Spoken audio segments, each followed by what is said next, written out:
Un lever de soleil sur les monts Aubrac et sur le troupeau de Marc Balmet. Allez, allez, allez! 35 vaches laitières, rustiques et paisibles.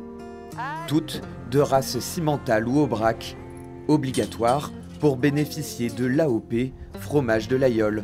Je branche la machine pour traire les vaches, enlever le lait pour pouvoir faire notre Aïol du rond. Des gestes et un savoir-faire transmis aujourd'hui à Vanessa Surville. C'est elle qui aura la charge du troupeau cet été.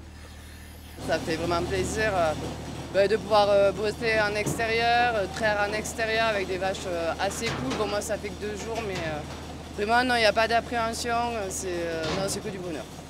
Ici, le lait est prélevé en pleine prairie, à quelques centaines de mètres de la fromagerie, dans ce buron traditionnel. Destiné à accueillir les paysans pendant les estives, il y en avait autrefois plus de 300 sur les plateaux de l'Aubrac. Celui-ci est le dernier encore en activité et les gestes ancestraux sont restés les mêmes. Caillage, puisage et pressage jusqu'à l'obtention de la fourme. On met le grain de caillé, puis, comme fait le collègue, on vient presser à la main. Puis, une fois qu'on a commencé à donner la forme, on va finir en fait de chemiser avec la toile.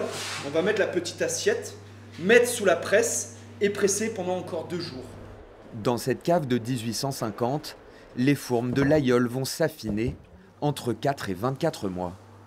Il y a une ambiance dans cette cave, puisque les pierres, on ne les lave jamais. Donc il y a des ferments aussi dans les pierres, c'est du basalte et de la pierre de lave, ainsi que sur les planches d'affinage qui sont à hêtre de pays. C'est super intéressant et puis on permet de maintenir un savoir-faire, un patrimoine, donc ça aussi c'est gratifiant.